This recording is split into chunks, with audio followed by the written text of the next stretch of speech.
Yes sir दिख रहा है। ठीक है।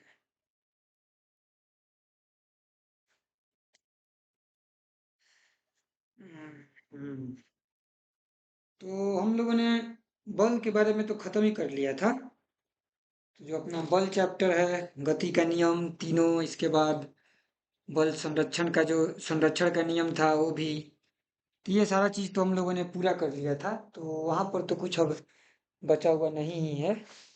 अब बात है अपना अगला चैप्टर का। अगला चैप्टर में क्या है और उसको पढ़ना है, क्योंकि जो बल है वो तो खत्म ही हो गया। तो अगला चैप्टर में क्या है?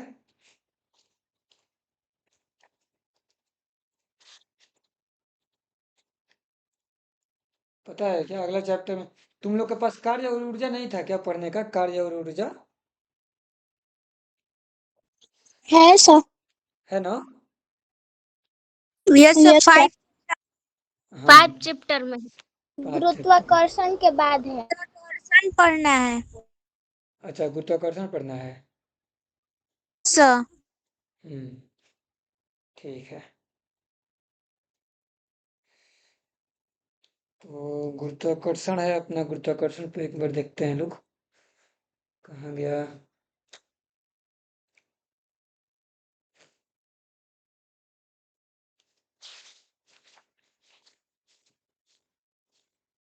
हाँ ठीक है, गुरुत्वाकर्षण देखते हैं लोग। और गुरुत्वाकर्षण के बारे में समझते हैं लोग कि क्या होता है गुरुत्वाकर्षण। तो हम लोगों ने बल के बारे में पढ़ा था, ठीक है।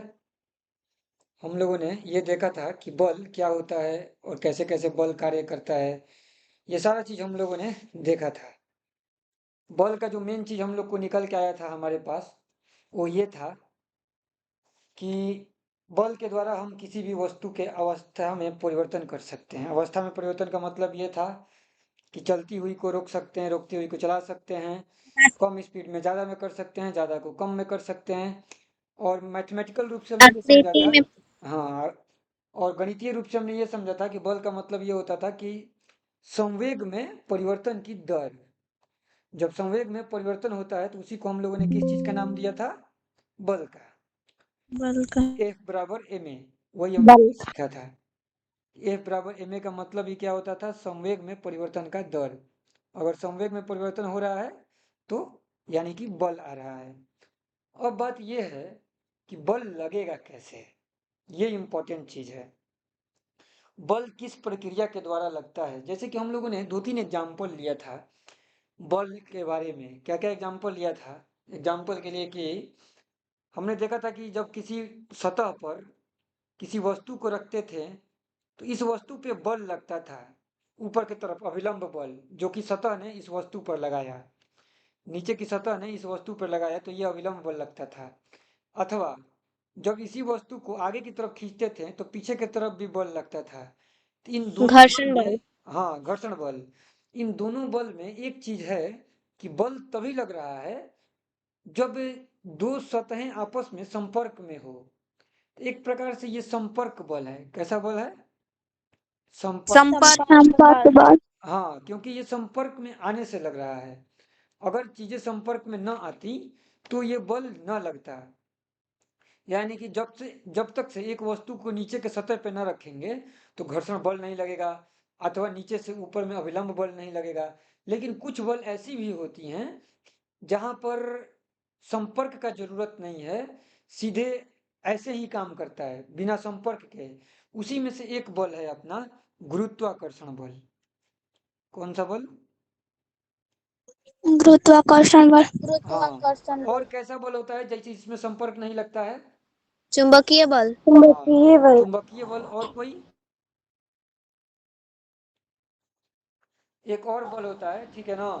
उसको बोला जाता है विद्युतीय बल। उसके बारे में अभी तुम लोग नहीं पढ़ोगे, लेकिन बाद में 12th क्लास में आता है। तो वो विद्युत की वजह से भी लगता है। तो ये तीनों जो हुआ एक प्रकार का कैसा बल हो गया? असंपर्क बल। इसमें डायरेक्ट संपर्क का जरूरत नहीं है, बिना संपर्क के बल लगता है। कैसे कैसे लगता है, क्या होता है, इसके बारे में हम लोग धीरे धीरे समझेंगे लोग।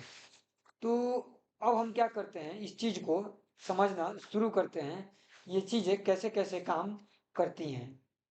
तो ध्यान से देखते हैं लोग और समझते हैं लोग इस चीज को। और ये ऐसा चैप्टर है गुरुत्वाकर्षण, इससे हम लोग को समझने को मिलेगा किस चीज के बारे में, ब्रह्मांड के बारे में, कि ब्रह्मांड में सूर्य, तारा, ठीक है, ये सारी चीजें कैसे हैं और कैसे कैसे चलती हैं। एग्जाम्पल के लिए मैं बता देना चाहता हूँ थोड़ा सा। ब्रह्मांड है, बहुत बड़ा ब्रह्मांड है, ब्रह्मांड का ना अंत है ना अनंत है, हम लोग को पता नहीं चलता है कि कितना दूर में है ब्रह्मांड, कहाँ से शुरू होता है कहाँ पर खत्म होता है, ये हम लोग को कुछ भी पता चलता नहीं है।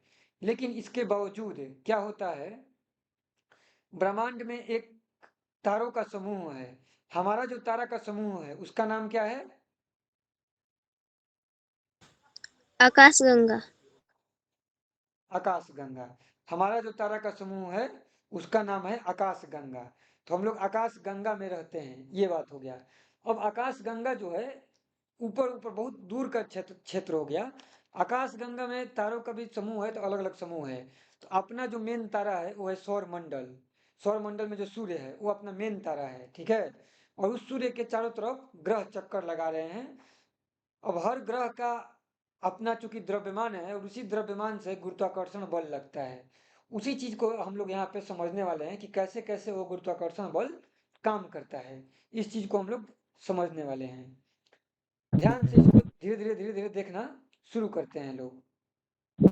देखो लोग, हाँ, कुछ पूछना चाह रहे हो करके यूट्यूब पे क्या? इसको रिकॉर्डिंग करके यूट्यूब हाँ हाँ, रिकॉर्ड कर रहा हूँ मैं, यूट्यूब पे ये जाएगा, ठीक है ना। रिकॉर्ड कर रहा हूँ इस चीज को। लेकिन ये ध्यान रखना है, रिकॉर्ड कर रहा हूँ यूट्यूब पे जाएगा, इसका मतलब ये नहीं है कि यूट्यूब पे सुनने लगेंगे क्लास छोड़ देंगे।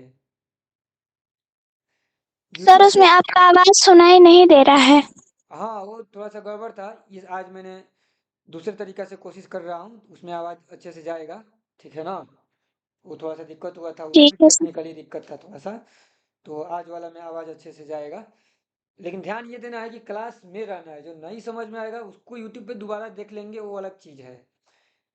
अपने आप को बहलाना नहीं है, फुसलाना नहीं है कि ठीक है अब तो यूट्यूब पे चले जाएगा तो हम भाग जाते हैं, पढ़ेंगे ही नहीं यहाँ पर। वो काम नहीं करना है, ठीक है। बंधन देना पड़ता है अपने आप को, सही चीज का बंधन, सही चीज से बांधना पड़ता है। तो ये क्लास है, एक टाइम पे शुरू हो रहा है, एक टाइम पे खत्म हो रहा है, इसको ज्वाइन करना है। हाँ, इसमें चीजें जब एक बार पढ़ लिए नहीं समझ में आएगा तो यूट्यूब से मदद मिल जाएगा। यूट्यूब पे नहीं तो बहुत लोग पहले से पढ़ा रहे हैं, तो मेरे को फिर पढ़ाने का जरूरत नहीं था। बात समझ में आ रहा है ना। तो ये चीजें हैं, तो उस हिसाब से नहीं सोचना है बिल्कुल भी। नहीं तो क्या होता है, लोग सोचेगा करे रिकॉर्ड तो हो ही रहा है, मैं क्यों यहाँ पे दिमाग लगाऊं, चले जाता हूँ भाग जाता हूँ। तो वो सब सोचने का प्रयास बिल्कुल नहीं करना है, ठीक है। नहीं समझ में आएगा, एक बार दोबारा रिवाइज करना होगा, उसके लिए उसका यूज करना है। यहाँ पे रहना है, पूछना है, बात करना है, समझना है। तो गुरुत्वाकर्षण के बारे में हम लोग पढ़ रहे थे लोग। गुरुत्वाकर्षण के द्वारा ही क्या होता है कि सूर्य के चारों तरफ ग्रह चक्कर लगा रहे हैं, पृथ्वी के चारों तरफ चंद्रमा चक्कर लगा रहा है। सारा चीज गुरुत्वाकर्षण के द्वारा ही हो रहा है। अगर गुरुत्वाकर्षण ना होता तो ऐसा भी ना होता कि सब चक्कर लगा पाते, ठीक है। अब इस चीज को हम लोग यहाँ पे समझते हैं, ये चीजें कैसे कैसे काम करती है। गुरुत्वाकर्षण होता क्या है, इस चीज को सबसे पहला बात है। गुरुत्वाकर्षण जो है एक प्रकार का बल है, और ये बल लगता क्यों है, सिंपल सा नियम यह है इसके लिए। जो नियम यह है कि दो गो वस्तु जिनमें द्रव्यमान होगा वो एक दूसरे को क्या करेगा, खींचेगा, ठीक है। दो द्रव्यमान की जब वस्तु होती है तो एक दूसरे को क्या करता है, आकर्षित करता है। और यही जो आकर्षित करता है ना, इसी आकर को हम लोग बल बोलते हैं। और ये कौन सा बल होता है, गुरुत्वाकर्षण बल होता है। आकर्षण इसी बल। के बारे में हम लोगों को समझना है कि ये चीजें कैसे, गुरुत्वाकर्षण बल लगना शुरू हो जाता है और इसका क्या नियम होता है, इस चीज को हम लोग यहाँ पे समझने जा रहे हैं। तो हम लोगों ने देखा कि गुरुत्वाकर्षण बल के लिए जो सिंपल सा नियम ये है कि दो वो वस्तु रहना चाहिए और वह वस्तु ही हमको खींचेगा। जैसे कि पृथ्वी से ऊपर कोई वस्तु खींच भेजते हैं, एग्जाम्पल के लिए अब इसको समझना चाह रहे हैं। जैसे कि ये पृथ्वी है, पृथ्वी है, पृथ्वी से ऊपर कोई गेंद फेंकेंगे तो गेंद नीचे आती है, यानी कि पृथ्वी ने क्या किया, गेंद को खींचा। नीचे और खींच। सिद्धि। तो ये एक चीज है, अभी हम लोग इसको ध्यान से धीरे धीरे धीरे धीरे समझना शुरू करते हैं कि इसने खींचा तो एक चीज है, इसने खींचा ये चीज है कि पृथ्वी ने गेंद को खींचा। क्या ये बता सकते हो कि गेंद ने भी पृथ्वी को खींचा? Yes sir. गेंद भी पृथ्वी को खींच रही होगी, सही बात है। कितना बल से खींच रही होगी? पृथ्वी जितने द्रव्यमान के पृथ्वी अनुसार उससे सर। कम। बल तो दोनों पे सेम ही लगेगा। जितना बल से पृथ्वी गेंद को नीचे खींच रही है, उतना ही बल से गेंद भी पृथ्वी को बॉल अपनी ओर खींचेगा। तो बल का वैल्यू क्या होगा? दोनों के लिए समान होगा। सेम। हाँ, सेम होगा। इस चीज को हम लोगों को समझना है कि बल का जो तो वैल्यू होगा। पृथ्वी का ज्यादा होगा ना। नहीं, इस चीज को हम लोग देखेंगे, समझेंगे सर तो। अगर सेम होगा तो होगा नीचे तो कैसे आ वो जाएगा सब संतुलित हो जाएगा। नहीं, वो बताएंगे कि इसका मतलब क्या हुआ और कैसे।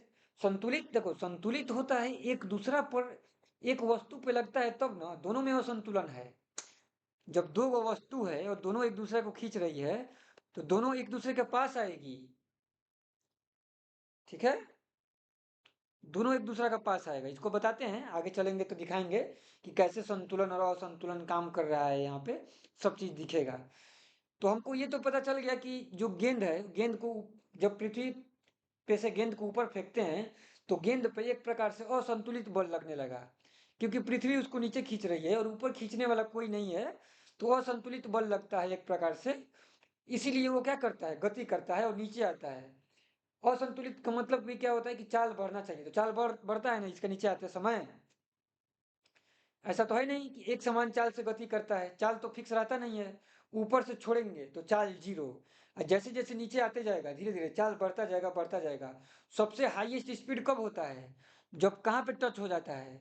जमीन पे टच होता है तब, सतह पर। सतह पर। क्योंकि ऊपर से धीरे धीरे धीरे धीरे चलते आता है, तो चाल तो बढ़ते जाता है, यानी कि असमान गति होता है। और असमान गति होता ही तब है जब बल लगता है, तो बल लगा हुआ है, असमान गति होता है। एक समान चाल तो यहाँ पे लग नहीं रहा, तो असंतुलित बल हो रहा है। ठीक है, लेकिन अब इस चीज को हम लोग को यहाँ पे ध्यान से देखना है, और कुछ क्वेश्चन से इस चीज को हम लोग शुरुआत करेंगे, तब जाके ये चीजें और ज्यादा क्लियर होगी। जैसे कि तुम लोग को एक चीज समझना चाहिए यहाँ पे कि मान लेते हैं कि ये पृथ्वी ही है। पृथ्वी है, कोई दिक्कत नहीं है। पृथ्वी के चारों ओर एक कक्षा में चंद्रमा चक्कर लगाता है। चंद्रमा नीचे क्यों नहीं आ जाता है, गिर क्यों नहीं जाता है पृथ्वी पे, चारों ओर चक्कर क्यों लगाता है? ये एक प्रश्न है कि नहीं? चंद्रमा को यस। पृथ्वी खींच रही है, तो नीचे आ जाना चाहिए, रुका हुआ क्यों है भाई? उसको रुकने का कौन बोल दिया कि तुम रुके रहो? तो ये वैसे ही सूर्य भी पृथ्वी को खींच रहा होगा, तो उसको भी उधर चला जाना चाहिए। तो ये चीज हो गया पहला प्रश्न के रूप में।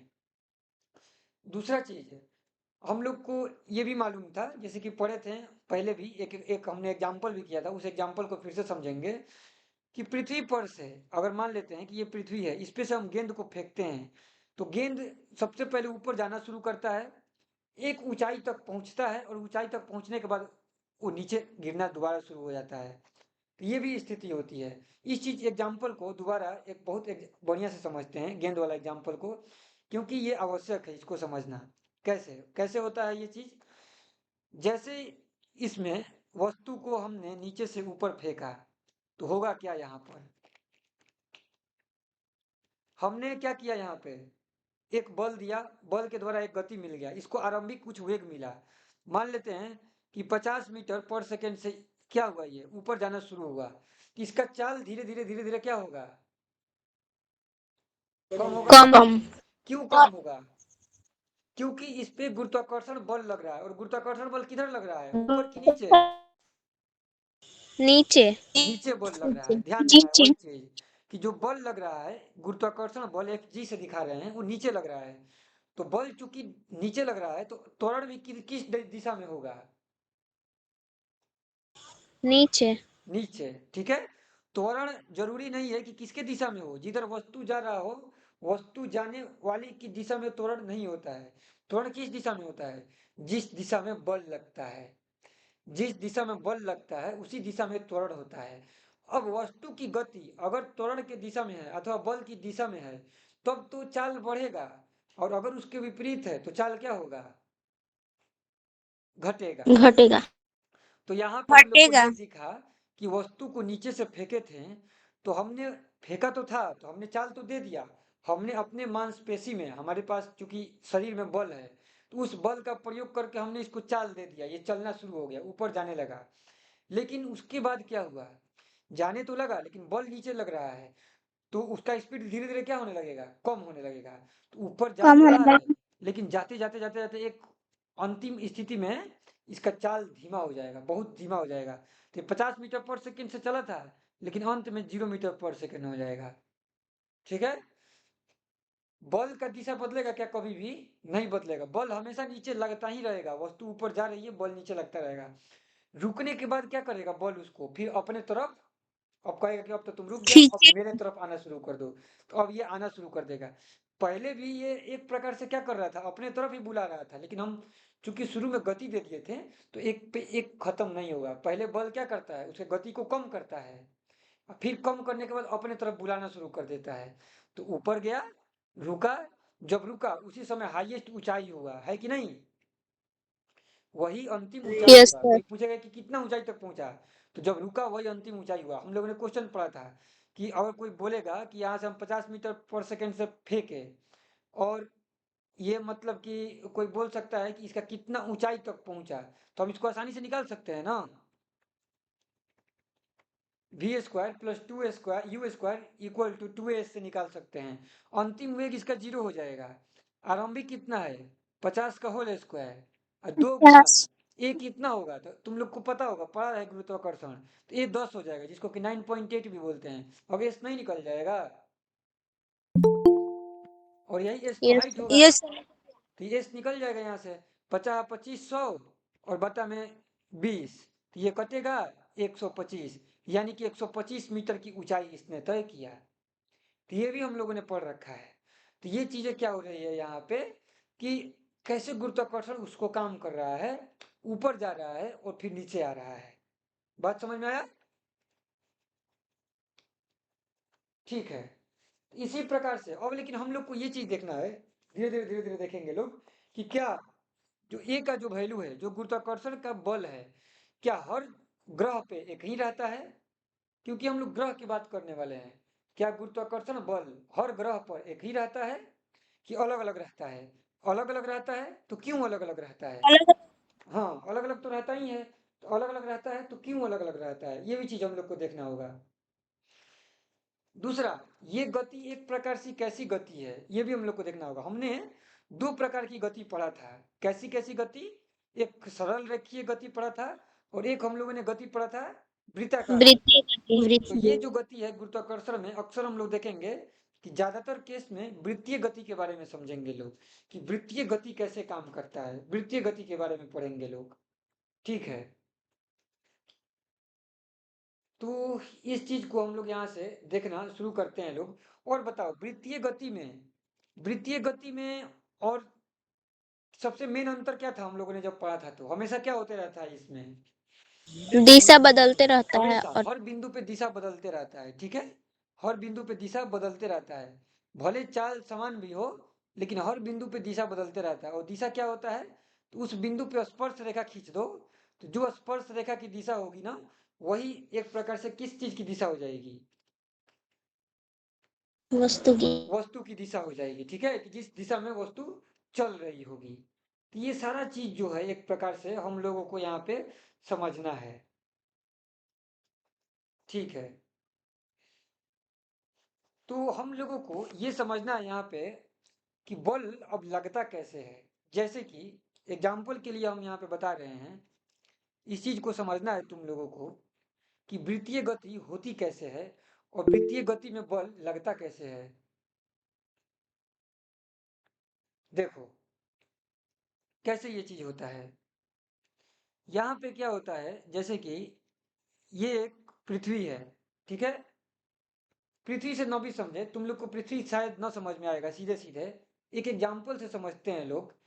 हमारे पास क्या होता है, हमारे पास एक चीज होता है जिसको हम लोग क्या बोलते हैं, रस्सी। रस्सी से हम लोगों ने, रस्सी में कुछ चीज बांध के नचाया है ना, गोल गोल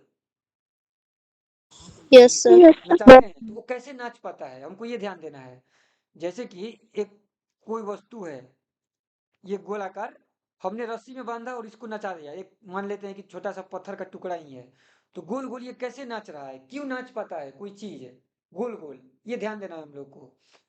तो जब भी किसी चीज को गोल गोल नाच रहा है, तो इसमें बल किधर लग रहा है, इस वस्तु पे बल कहाँ पे लग रहा है, कौन बताएगा? पत्थर के पास। नहीं, पत्थर पे तो नहीं, केंद्र की ओर, यस सर, केंद्र की ओर। केंद्र की ओर बल लगता है। और केंद्र की ओर बल लगने को कौन सा बल बोलते हैं? अभिकेंद्र बल। Yes sir. तो यानी कि जब भी किसी चीज में हम चाहते हैं कि वृत्तीय गति हो, तो उसके लिए कैसा बल जरूरी हो जाएगा?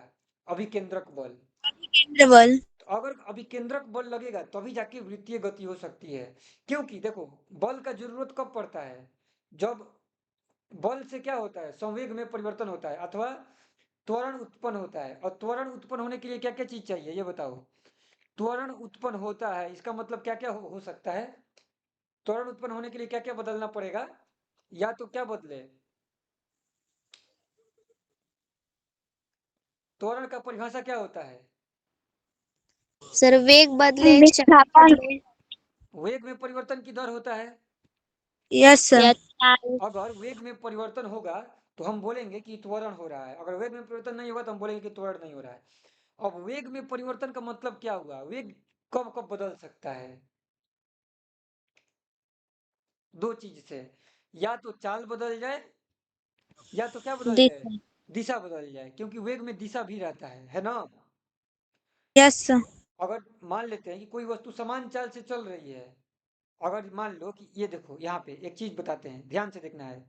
हम यहाँ पे एग्जांपल देते हैं, एक वस्तु ये सीधी रेखा में चल रही है और इसका चाल है 5 मीटर पर सेकेंड। एक वस्तु वृत्तीय गति कर रही है और इसका भी चाल है कितना, 5 मीटर पर सेकेंड। अब तुम लोग को बताना है, क्या बताना है? पहला वाला इस सिचुएशन में, ए के केस में त्वरण कितना होगा, हैंड रेज करना है, कौन बताएगा, हैंड रेज। और बी के केस में त्वरण कितना होगा?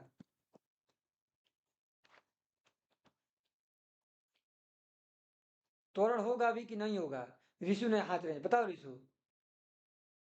सर ए में त्वरण नहीं होगा और बी में होगा। क्यों होगा बी में? बी में चाल तो फिक्स है। सर दिशा बदल रहा है तो त्वरण भी हाँ, दिशा उत्पन्न हो बदल रहा है। रहा है तो सही बात हो गया। यानी कि चाल नहीं बदल रहा है, दिशा बदल रहा है, फिर भी क्या हो जाएगा अपने पास, त्वरण हो जाएगा। और जब त्वरण है तो त्वरण का सीधा मीनिंग क्या हो जाता है अपने पास, क्या होना चाहिए, बल होना चाहिए। बिना बल के तो त्वरण उत्पन्न हो नहीं सकता है। अगर किसी चीज में त्वरण नहीं रहेगा, त्वरण अगर है तो बल भी कहीं ना कहीं होगा ही, क्योंकि बिना बल के त्वरण आ ही नहीं सकता है। बल के द्वारा ही दिशा में भी परिवर्तन होता है और चाल में भी परिवर्तन होता है, नहीं तो एक समान गति होने लगेगी। ठीक है ना? तो यहाँ पे वृत्तीय गति में एक समान गति नहीं होता है, क्योंकि वृत्तीय गति में हमेशा दिशा बदल रहा है, तो वृत्तीय गति एक समान हो ही नहीं सकता है। एक समान गति तो केवल सीधी रेखा की गति ही हो सकती है। वृत्तीय गति किसी कीमत पर एक समान नहीं हो सकता है। चाल भले फिक्स रहेगा, चाल के तौर पे बोल सकते हैं कि चाल फिक्स है तो समान समय अंतराल में समान दूरी तय कर रहा है, लेकिन समान समय अंतराल में समान विस्थापन नहीं तय हो सकता है। यानी कि त्वरण समान नहीं रहेगा, वेग दिशा वाला टर्म में ये फेल कर जाएगा। तो बार बार दिशा बदलने के लिए भी तो बल लगता है ना। नहीं तो जड़त्व का नियम क्या बोलता है, कि जड़त्व तो ये बोलता है कि जिस दिशा में चल रहे हैं उसी दिशा में चलते रहेंगे ना। Yes sir. सर। जड़त्व का नियम ये थोड़ी बोलता है कि गोल गोल गोल गोल बदलता रहेगा, नहीं। जड़त्व का नियम बोलता है और वस्तु रुकी हुई है तो रुकी रहेगी, और चल रही है तो चलती रहेगी, दिशा बदल बदल के चलती रहेगी क्या? बाहरी बल लगे तब। हाँ, बाहरी बल लगेगा तब दिशा बदलेगा, नहीं तो जिस दिशा में चल रही है उसी दिशा में चलती रहेगी। बात ऐसा है, बात समझ में आ रहा है कि नहीं? Yes sir. हाँ, तो ये चीज हम लोग को ध्यान रखना है यहाँ पे। ठीक है, तो अब इसमें आगे देखते हैं लोग। तो जब इसमें दिशा बदल रहा है तो इसमें भी बल तो चाहिए ही चाहिए। वृत्तीय गति में बल चाहिए तभी जाके दिशा बदल रहा होगा। तो अब ये बल कैसे लग रहा है? तो ये बल लगता है अभिकेंद्रक बल। कोई अभिकेंद्रक बल लगाता है तभी जाकर के दिशा बदलता है। इसमें कैसा बल लगता है? तो वस्तु की जो गति है सीधे उसके कैसा बल लगता है? 90 डिग्री पे बल लगता है। कितना डिग्री पे? 90 डिग्री। 90 डिग्री पे। 90 डिग्री। बोल। मंगा के ना, हम भाती थी नहीं, ठीक है। 90 डिग्री पे यहाँ पे देखो, दोनों चीज को एकदम बहुत ध्यान से एकदम समझना है, तभी जाके हमको बल का अंतर दिखाई पड़ेगा, नहीं तो दिखाई नहीं देगा।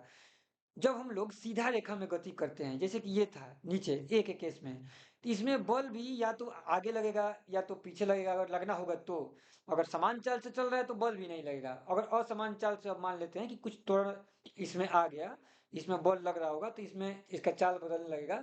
तो जब सीधा रेखा में गति करते हैं लोग तो बल भी उसी दिशा में लगती है।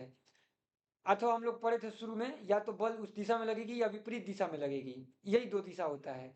लेकिन वृत्तीय गति में क्या होगा कि बल हमेशा जो वस्तु के गति की दिशा है उसके लंबवत लगती है।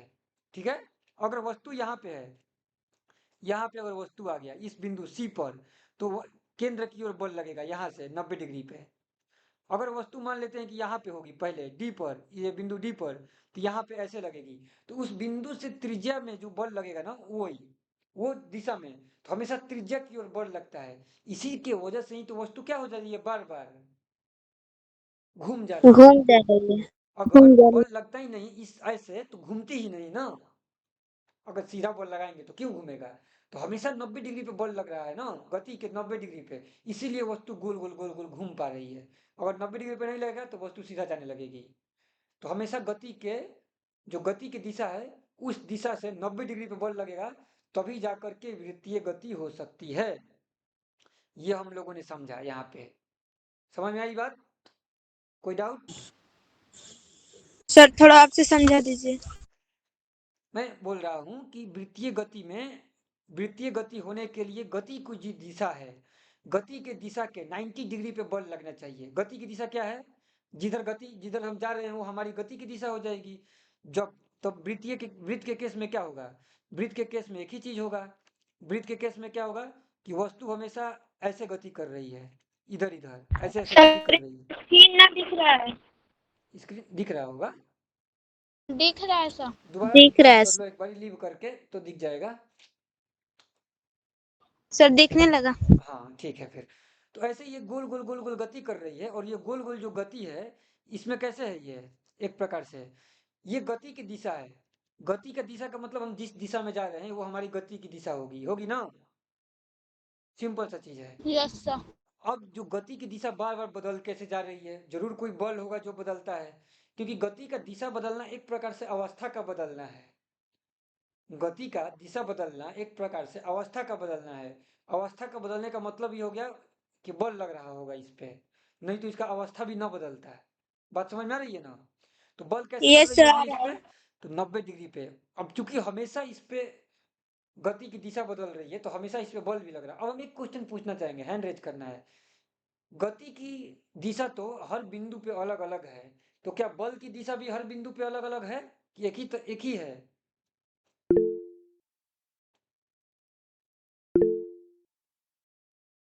बताओ पल्लवी।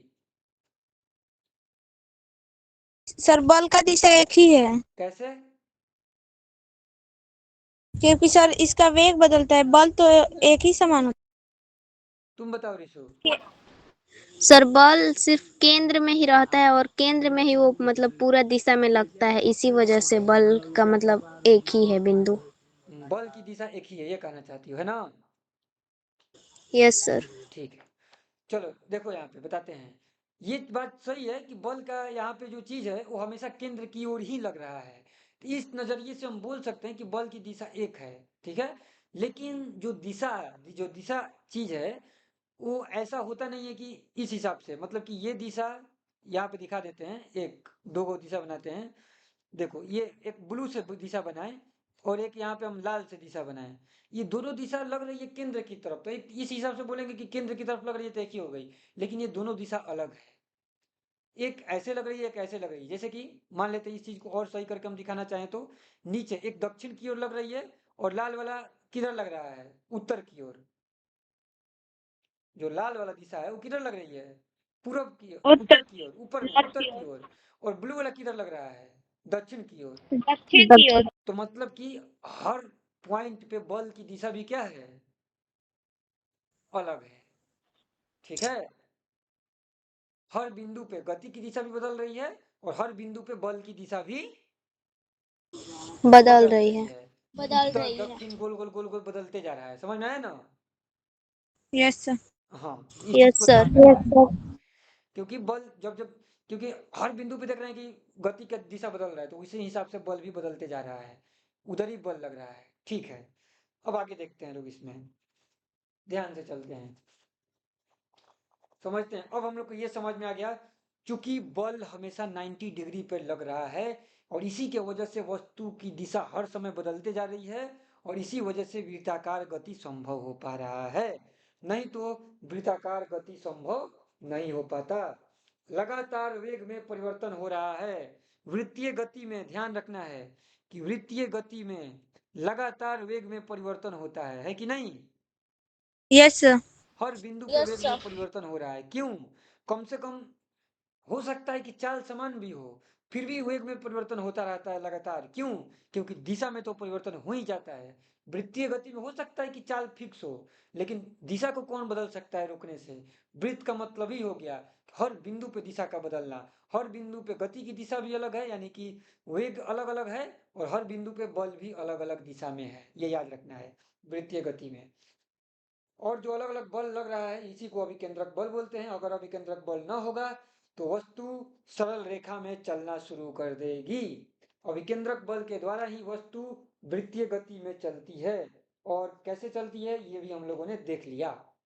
ठीक है, हम लोगों ने इस एग्जाम्पल को पहले भी देखा था कि हम लोग अगर बात करते हैं लोग, जैसे कि बात किए थे लोग जड़त्व वाला में, कि हम लोग मान लेते हैं कि गाड़ी पे बैठ के किसी रोड पे, घुमावदार रोड पे घूमते हैं, तो हम लोग को ऐसा लगता है कि हम बाहर की तरफ फेंका जाएंगे। ठीक है, बाहर की तरफ फेंकाने का दिखता है कि बाहर की तरफ ये हो जाएगा, और गाड़ी गोल गोल घूम पाती है क्योंकि उसमें अभिकेंद्रक बल लगता है आगे की तरफ। और अगर फेंकाएंगे तो बाहर की तरफ क्या, एक प्रकार से ऐसा होगा कि सीधी रेखा में फेंका जाएंगे, है ना, आगे यस सर। जिस गति में उसी गति में आगे फेंका जाएंगे, अगर गाड़ी में से कोई गिरेगा तो वही से निकल के आगे की तरफ, ये चीजें होती हैं। ठीक है, तो ये हम लोग को यहाँ पे समझ में आ गया। ठीक है, तो एक प्रकार से यही चीज हो गया कि जैसे कि पृथ्वी है हम लोग के पास, हम लोग पृथ्वी पर रहते हैं, हमारे चारों तरफ चंद्रमा गति कर रहा है। क्यों गति कर पा रहा है? क्योंकि पृथ्वी इस पे लगातार अपनी ओर खींच रही है इसको। वो चंद्रमा यहाँ जाता है तो यहाँ पे अपनी ओर खींचने लगता है, यहाँ पे जाता है तो यहाँ पे अपनी ओर खींच रही है, और जैसे ही पृथ्वी उसको लगातार अपनी ओर खींच रही है, इसी की वजह से इसका दिशा हर पॉइंट पे क्या होते जा रहा है, बदलते जा रहा है। बदलता जा रहा है। हाँ, ठीक है, अब ये चीज है एक बात, अब हम लोग को यहाँ पे समझेंगे लोग, ठीक है ना, कि इसको खींच रहा है तो खींच के नीचे आ जाना चाहिए। पृथ्वी, यही पृथ्वी थी, हम नीचे से पत्थर भेजते हैं तो नीचे आ जाता है, लेकिन ये क्यों नहीं नीचे आ जा रहा है कि नहीं? चंद्रमा, हम पृथ्वी खींच रही है ये तो यस समझ में सर। आ रहा है, चंद्रमा भी नीचे आ जाता है, खींच रहा है, तो उसको रोका कौन है? तो इस चीज को हम लोग थोड़ा सा देखेंगे लोग, पता चलेगा कैसे होता है। अब हम लोग इस चीज को यहाँ पे देखते हैं, ठीक है, और समझते हैं लोग। हमने गति का तृतीय नियम पढ़ा था। तृतीय नियम में हम लोगों ने ये देखा था कि हर वस्तु एक दूसरे पे बल लगाती है। जब कोई वस्तु, मान लेते हैं कि दो वस्तु है अपने पास ए, और एक वस्तु है अपने पास, यहाँ पे मेज है, अब दूसरा वस्तु है अपना मेज जो कि बी है, तो अगर ए बी पर बल लगाएगा नीचे की ओर, माने कि वस्तु मेज पे बल लगाएगा, तो बी भी पलट के ए पे ऊपर की ओर बल लगाती है, ये हम लोगों ने देखा था। इसीलिए ए में क्या था, ए को धरती तो नीचे खींच रही थी, लेकिन चूंकि ए ने खींचते हुए नीचे बी पे बल लगा दिया था, तो बी ने भी उलट के इस पे ऊपर की ओर बल लगा दिया था और संतुलन में चला गया था। तो हर क्रिया के विपरीत एक प्रतिक्रिया हो जा रही है। विपरीत प्रतिक्रिया देने वाला दूसरा कोई रहता है, ऐसा नहीं कि उस पे अपने आप से। जैसे कि ए पे प्रतिक्रिया कौन दिया, बी ऐसा नहीं है बी अपने अपने आप में प्रतिक्रिया उत्पन्न हुआ, अपने आप में नहीं होता है। ए ने क्रिया किया किस पे? बी पे। तो बी ने प्रतिक्रिया किया किस पर? ए पर। ए हाँ, पर और दिशा अलग है। ए ने क्रिया किया था बी पर, तो वो दिशा नीचे की तरफ था, कि नीचे की तरफ धकेल रहा था। हम बेंच पर बैठते हैं तो हमने बेंच को किधर धकेला? नीचे की तरफ। नीचे की ओर। तो हमने ये क्रिया किया कि हमने हमारा ये क्रिया हुआ कि हमने बेंच पे बैठ के बेंच को नीचे धकेला। तो उल्टा बेंच ने प्रतिक्रिया किया कि वो हमको ऊपर धकेल दिया, और ये दोनों बैलेंस हो गया, इसीलिए हम लोग बैठे रह गए। मान के चलो बेंच कमजोर होता है, हम उस पे बैठे, हम उसको धकेले नीचे की तरफ, और बेचारा बेंच कमजोर, वो नहीं धकेल पाता, तो फिर हम लोग बैठ पाते क्या? नहीं सर। नहीं बैठ, आराम से नीचे गिरते हैं, है ना? बेंच टूट जाएगा, नीचे गिर जाएंगे, चोट लग जाएगा, है कि नहीं? तो ये चीज है। Yes sir. तो हम क्रिया कर रहे हैं उस पे बैठ के, तो हम जब बैठ के उस पे क्रिया किए हैं तो बेंच ने नीचे से प्रतिक्रिया कर दिया, अच्छा अच्छा ठीक है, तुम मेरे पे क्रिया कर रहे थे, हम तुम पे प्रतिक्रिया करेंगे, बैलेंस, बल संतुलित हो गया। ये चीजें हो गई वहां पे। तो उसी प्रकार से यहाँ पे चीजें भी हम लोग देखेंगे कि ये चीजें कैसे हो रही है। न्यूटन के तीसरे नियम से ही यहाँ पे देखेंगे कि एक गुरुत्वाकर्षण का सार्वत्रिक नियम आएगा, उस चीज को जब समझेंगे लोग ना, तो ज़्यादा ये चीज़ क्लियर होगी, और इस चीज़ को हम लोग समझ पाएंगे लोग।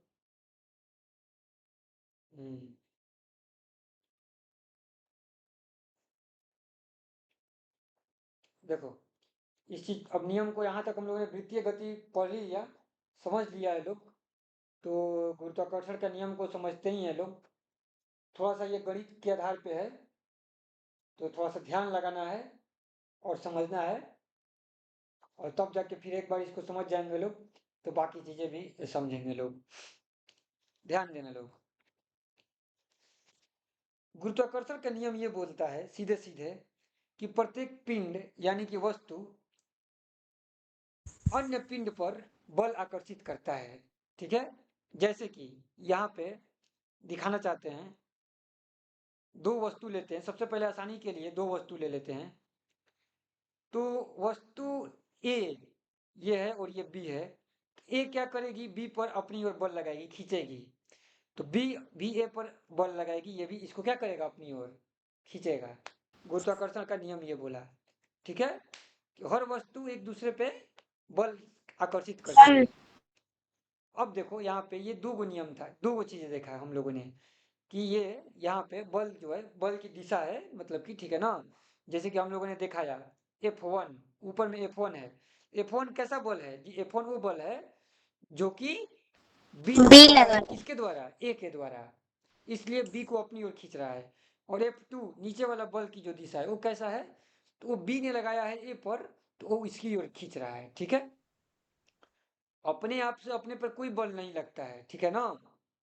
अपने आप से अपने पर कोई बल नहीं लगता है, हमेशा सर दूसरा कोई बल दोनों लगाता है। बोलो।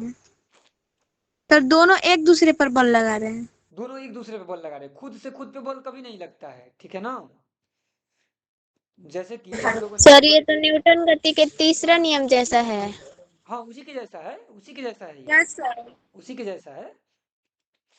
और एक चीज मैं और बताना चाह रहा था यहाँ पे, समझना लोग, जैसे कि हम लोग जब गति के लिए पढ़ रहे थे लोग, तो गति में हम लोग को दिखा था कि जब दो चीज गति कर रहा था, जैसे कि एक हम लोगों ने देखा था कि पेड़, यहाँ पे एक पेड़ है, हम गति कर रहे हैं यहाँ पे बस में, और रोड पे पेड़ था, रोड पे यहाँ पे पेड़ था, तो हम गति करते हैं, तो हमको दिखाई देगा कि, हमको क्या दिखाई देगा? कि हम गति कर रहे हैं। नहीं सर, नहीं, पेड़। भाई सब पेड़ गति कर रहा है। हम अपने लिए तो रुके हुए ही रहेंगे, हम खुद के लिए कभी नहीं बोल सकते हैं कि हम गति कर रहे हैं, क्योंकि खुद तो हमारा साथ ही चलता है ना, हमारा शरीर। क्योंकि गति का मतलब तो ये होता है कि वस्तु हमसे समय के साथ क्या हो जाएगी? दूर हो जाएगी। तो हम कभी अपने आप से गति नहीं कर सकते हैं। कर सकते हैं क्या? नहीं कर सकते हैं। हम हमेशा अपने साथ ही रखते हैं। तो उसी प्रकार से वस्तु अपने आप पे कभी बल नहीं लगाती है, उस पे दूसरा कोई बल लगाता है तो चलती है। हाँ, वो दूसरे पे बल लगा सकती है, लेकिन वो अपने आप पे खुद से कभी बल नहीं लगा सकती है। तो उसी प्रकार से ये बी था, तो बी पे बल ए ने लगाया है और ए पे बल किसने लगाया है? बी ने। बी ने। ये चीज को ध्यान रखना है। तो ये दो वस्तु को देखा हम। अब मान के चलते हैं यहाँ पे 3 4 5 वस्तु रख दिए हैं यहाँ पे, ए बी सी डी। अब हम डी पे देखना चाहते हैं कि डी पे क्या क्या बल लगेगा। तो ए बोलेगा ऐसे ऐसे सबका लाइन मिला देते हैं यहाँ पे। अब देखो ये क्या होगा, डी को कौन कौन खींचेगा? डी को तीनों मिल के खींचेगा, ठीक है। बी बोलेगा कि बी भी इसको अपने तरफ बल लगाएगा, ए भी इस पे अपने तरफ बल लगाएगा, सी भी इस पे अपने तरफ बल लगाएगा। तो डी पे कुल कितना बल लग गया? 3। 3 बल। तीन तीन बल। इसको खींच रहा है। तो मतलब कि दुनिया में एक जो वस्तु है उसको सब कोई खींच रहा है कि नहीं? Yes sir. अब जैसे कि देखो कितना अचंभा बात, क्लास में तुम लोग बैठते हो बेंच पे, एक बेंच है, एक बेंच पे यहाँ पे मान लेते हैं कि 4 कोई बैठा हुआ है, ठीक है। आगे कोई आके पढ़ा भी रहा है। सोचो कितना मजाक वाला चीज हो गया कि ये जो है यहाँ पे बैठा हुआ है इसको सब कोई मिल के खींच रहा है, ये लाइन से A B C D E. B भी खींच रहा है इसको, सी भी खींच रहा है इसको, ठीक है। डी भी खींच रहा है ए को, ये जो इधर ये भी खींच रहा है, सब कोई इसको मिल के खींच रहा है। बात समझ में आ रहा है? क्योंकि नियम यस तो है, सर। ऐसा थोड़ी है कि नहीं खींच रहा है। तो तुम लोग अब लड़ाई मत करने लगना कि हमको क्यों खींच रहे हो, लेकिन खींच तो रहा है। लेकिन पता चलता है क्या हमको कोई खींच रहा है? नहीं सर। पता तो नहीं चलता है, नहीं सर। लेकिन खींचा जा रहा है। तो ये जो बल है ना इतना ज्यादा कम होता है कि हमको पता नहीं चलता है। बल का वैल्यू निकालेंगे हम लोग कि हम लोग एक दूसरे को कितना बल से खींच रहे हैं। तो ऐसा नहीं है कि बल लग नहीं रहा है हम लोगों पे, हम सबको एक दूसरे पे, हम सबको एक दूसरे को आकर्षित कर रहे हैं। इस तल पे नहीं, एक आकर्षण होता है कि मन का आकर्षण होता है कि हाँ भाई लोग एक दूसरे से आकर्षित हो जाता है, वो आकर्षण दूसरा है। ये आकर्षण गणितीय नियम है, ये मन का आकर्षण नहीं है, ये भौतिक का आकर्षण है। जहाँ पे हर वस्तु, हम लोग भी एक क्या है, वस्तु है ना, हम लोग में भी एक द्रव्यमान है। अरे क्या कोई मतलब कि आसमानी चीज हो लोग क्या तुम लोग? नहीं ना। नहीं नहीं सर। सर। नहीं सब कुछ शरीर में सर। क्या है, वही है, मांस हड्डी, और सब चीज में वजन होता है, वही ना। और हर चीज में जब वजन है, द्रव्यमान है, तो द्रव्यमान है तो क्या है उसमें, द्रव्यमान है तो तुम पे भी गुरुत्वाकर्षण का नियम लगेगा कि नहीं पदार्थ है सर लगेगा? हम। लगेगा ना। तो लगेगा, हर चीज पे लगेगा। चाहे बाहर पत्थर रखा हो उस पर भी लगेगा, चाहे हमारा शरीर हो हम पर भी लगेगा, सब चीज पे लगेगा। कोई नहीं बच सकता है गुरुत्वाकर्षण के नियम से। तो लग रहा है। तो जो ए है, ए को सब कोई खींच रहा है, B C D E. Mike बंद। सब कोई खींच रहा है इसको, ये चीज को ध्यान रखना है। तो ये जो बल है हम लोग ने यहाँ पे देखा। हाँ बोलो। गुरुत्वाकर्षण बल से ना ए को सब खींच रहा है। हाँ सबको, सब ए पे सब कोई गुरुत्वाकर्षण बल लगा रहा है, ठीक है ना। गुरुत्वाकर्षण बल लगा रहा है। गुरुत्वाकर्षण बल का मतलब ये होता है कि द्रव्यमान की वजह से लगने वाला बल। अब कितना कितना बल लग रहा है ये भी निकालेंगे लोग अभी, ठीक है। हम लोग को कितना बल अनुभव हो सकता है, तुमको पता चल रहा है क्या कितना बल हम लोग को अनुभव होता है? नहीं सर। नहीं पता चल रहा है, अनुभव कराते हैं। नहीं तो कहोगे लोग ये क्या बल हवा का चीज हो गया। जैसे कि अ, मान लेते हैं कि हम लोग 1 केजी का वस्तु अपने हाथ पे लिए हैं। तो अब 1 केजी का वस्तु, 1 केजी, अब 1 केजी तो बल नहीं है ना, 1 केजी तो द्रव्यमान है, ठीक है। लेकिन 1 केजी का वस्तु अपने हाथ पे लेंगे तो क्या होगा, कितना बल होगा? 1 kg का। 1 केजी का बल थोड़ी होता है यार। 1 केजी तो ये होता है, क्या चीज होता है, द्रव्यमान। बल कितना निकलेगा? बल निकालने के द्रव्यमान लिए होता है। जी से गुना कर देंगे, 10 से गुना कर देंगे, F ये बराबर सर mg। 10 में भार, 10 के हम लोग भार महसूस कर न्यूटन रहे हो हैं, सर, 10 तो मीटर 10 न्यूटन हो जाएगा, है ना। अगर मान लेते हैं कि 2 केजी होता है तो कितना न्यूटन महसूस होता है हम लोगों को? Sir 20 Newton. 20 Newton. Newton. Simple सा चीज है। तो अब पता चला कि कितना कितना बल होता है 1 केजी का मतलब। सर छोटा जी का मान लगभग 9.8 होता है ना सर? हाँ 9.8 होता है, उसको 10 भी आसानी के लिए कभी कभी 10 भी लेके चलते हैं लोग। ये सर 10 बनाने के लिए माना जाता है। हाँ माना जाता है, तो उसको वैसे हम लोग लेके चल रहे हैं। तो ये 9.8 होता है लेकिन 10 मान के चल रहे हैं। तो ये तुम लोग को पता चल गया होगा कि 1 केजी को उठाने में जितना दम लगाना पड़ रहा है ना, वही दम एक 10 प्रकार से क्या हो गया। हाँ वही दम, एक बल जो दम लगा रहे हैं एक प्रकार से 10 न्यूटन हो गया। तो तुम लोग को 10 न्यूटन पता चल गया कि 10 न्यूटन कितना होता है, पता चल गया ना। तो इसके आधार पर देखेंगे लोग कि जब एक दूसरे को आकर्षित करेंगे लोग एक बल के अंतर्गत गुरुत्वाकर्षण के, जैसे कि दो दो व्यक्ति यहाँ पे बैठा हुआ है, एक व्यक्ति ए है एक व्यक्ति बी है, इसका भी मान लेते हैं कि भार 50 केजी होगा, इसका भी भार 50 केजी, मतलब कि द्रव्यमान 50-50 केजी होगा। तो ये दोनों एक दूसरे को कितना के बल से आकर्षित करेगा, ये हम लोग को देखना होगा, कितना का आकर्षण बल लगेगा, निकालते हैं लोग थोड़ा समय बाद, ठीक है ना। 500। नहीं 500 नहीं होगा, बहुत कम आएगा। 500 होता तो एक दूसरे को खींचिए लेता, फिर मतलब कि एकदम आदमी का राह पे चलना मुश्किल हो जाता है, सब टकराते रहता चलते चलते। अभी 10 न्यूटन पे तुम लोग को 1 केजी उठाने में बहुत दम लगाना पड़ता है कि नहीं। अगर 1 केजी उठाने में अगर हमारे सर के ऊपर 50 केजी का वस्तु रख दिया जाए तो 500 न्यूटन हो जाएगा, तो 50 केजी उठाने में बहुत दिक्कत नहीं होगा, यस सर। बहुत मुश्किल होगा। और हमको बहुत पूरा महसूस होगा कि हाँ भाई हम 50 केजी का वजन उठाए हुए हैं, समझ में आ रहा है ना। तो क्लियरली पता चलेगा, तो इतना बड़ा तो नहीं आएगा कि 500 न्यूटन से हम लोग एक दूसरे को खींच रहे हैं, बहुत कम आएगा, देखना कितना आएगा। अभी उसके लिए समझते हैं लोग। तो उस पे जाने से पहले नियम को समझना पड़ेगा ना कि बल निकालेंगे कैसे। तो नियम को समझते हैं लोग। मान लेते हैं कि दो वो वस्तु है, एक दूसरे को कितना बल से आकर्षित करेगी। मान लेते हैं कि एक वस्तु है ए, दूसरा वस्तु है बी, इसका द्रव्यमान मान लेते हैं m है और इसका द्रव्यमान क्या है, छोटा m है।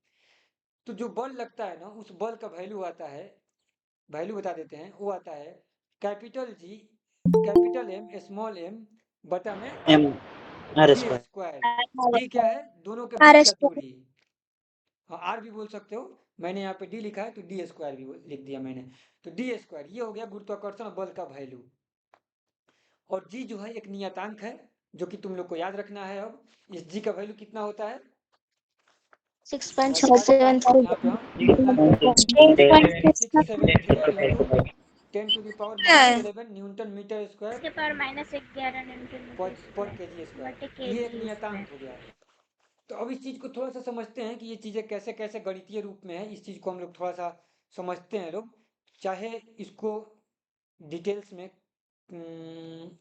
कल देखा जाएगा, ठीक है, डिटेल्स में कल देखा जाएगा। अभी बल निकालते हैं कि हम एक दूसरे पे इसके द्वारा बल कितना लगेगा, यही नियम होता है ना, फॉर्मूला यही होगा दो वस्तु का बल निकालने का, और क्या यही होता है ना, यही होता है। Yes sir. तो इस बल का फॉर्मूला का यूज करके हम निकालते हैं कि कितना लगेगा हम दूसरे पे। हमने पता चल गया कि जब हम 1 केजी का वस्तु हाथ में रखते हैं तो एक प्रकार से 10 न्यूटन का बल लगता है। अब मान लेते हैं कि दो व्यक्ति यहाँ पे पास में है, कितना दूरी पे बैठते हैं लोग, हम लोग लगभग लगभग कितना दूरी पे बैठते हैं बताओ, 1 metre. Yes sir, 1 1 metre metre तो बहुत 1। ज्यादा ही मैंने बोल दिया, क्लासरूम में बेंच पे बैठते हो लोग तो 1 मीटर का भी दूरी नहीं होता है, ठीक है। Yes sir. हाँ तो मैं 1 मीटर फिर भी लेके चल दिया कि ठीक है 1 मीटर आसानी के लिए। तो अब देखना है कि, और ये दोनों का वजन, एक का वजन 50 केजी है और एक का वजन मान लेते हैं 60 केजी है। अब हम देखना चाहते हैं कि दोनों एक दूसरे को कितना के बल से आकर्षित कर रहा है। सेम बल लगेगा, जितना बल ये लगाएगा उतना बल ये भी एक दूसरे पर लगाएगा। तो हम देखना चाहते हैं कि वो बल है कितना, एफ का वैल्यू। तो जी का वैल्यू रखना होगा कितना, 6.673 इंटू 10⁻⁻11। इसके बाद पहला का द्रव्यमान कितना हो जाएगा 50 केजी, दूसरा का 50 कितना हो केजी। 50 जाएगा केजी। 60 केजी, 60 बटा केजी। में 1 मीटर को ना 2 मीटर कर देते हैं, थोड़ा सा कैलकुलेशन टाइप से रहे। 2 मीटर, तो 2 मीटर करेंगे तो 2 गुना 2 हो जाएगा ना, 2 गुना 2 हो जाएगा 4, यस सर। 2 मीटर कर दिया। तो अब यस सर। कैलकुलेटर से इसका वैल्यू निकाल लेते हैं और देखते हैं कि कितना आता है। सिंपल, ये यहाँ से हम कैलकुलेटर चालू करते हैं और तुरंत 1 मिनट में इसका वैल्यू कैलकुलेट कर देते हैं। तो 6.673 गुना 50 फिर गुना 60, ये आ गया, और भागा 4, भागा 4, तो ये आ गया 5000। यानी कि इसका मतलब ये होगा, कहाँ चला गया, 5004 गुना 10⁻⁻11 आया ना। और इसको दशमलव में करेंगे तो 5.004 गुना 10⁻3, इसमें प्लस होगा तो ये आ जाएगा, 11 में से 3 घटेगा तो कितना आ जाएगा 8 है। इतना 8 न्यूटन बल लगाएंगे हम ओ एक दूसरा पे, तो ये कितना न्यूटन, ये बहुत बड़ा है कि बहुत छोटा है? सर छोटा है। बहुत छोटा है छोटा ये तो 1 न्यूटन का मतलब कि समझ जाओ कितना, 1 न्यूटन में भी 10⁸ से भागा दिया गया है कि नहीं? यस ये यस इतना सर। छोटा है, इसीलिए हम लोग रोड पे चलते हैं, एक दूसरे पे बल तो लगा रहे हैं, लेकिन इतना कम बल लगा रहे हैं कि पता नहीं चलता है। 500 न्यूटन तुम लोग बोले थे, 500 न्यूटन नहीं लगाते हैं, 500 न्यूटन बहुत बड़ा बल होता है। बात समझ में सर आया वो ना? बहुत बड़ा है। हाँ, तो ये बल का महसूस करना है कि बल का मतलब क्या है। 1 केजी का वस्तु जब हाथ में उठाते हैं तो 10 न्यूटन लगभग लगभग होता है। अभी जो ये बल निकल के आया, ये है एक दूसरे पे जो हम लोग बल लगाते हैं। अगर एक 50 केजी का आदमी हो, एक 60 केजी का आदमी हो, और 2 मीटर के डिस्टेंस पे, दूरी पे बैठा हो, तो एक दूसरे पे मात्र इतना बल लगाएगा। इसको तुम जीरो बोल दो तो कोई दिक्कत नहीं है, ये लगभग लगभग जीरो ही है ना? ये बल एक प्रकार से क्या है, जीरो ही है, जी कोई बल है ही नहीं। तो ये एक प्रकार से चीजें हुई जो कि हम लोगों ने समझा। अब बल बढ़ता घटता कैसे है, इस चीज को देखना है। देख लो, सिंपल सा चीज है यहाँ पे, ये जी का मान बहुत छोटा है, तो बल अगर बहुत बड़ा करना है एफ को, तो उसके लिए एम को बहुत ज्यादा होना पड़ेगा, अथवा डी को बहुत क्या होना पड़ेगा, कम होना पड़ेगा। इस चीज को अब हम लोग को समझेंगे लोग, हालांकि इसको कल समझेंगे लोग, आज नहीं, कि ये कैसे कैसे ये चीजें काम करेगी, कि बल ज्यादा होगा कम होगा। ठीक है, आज के लिए फिजिक्स में इतना ही।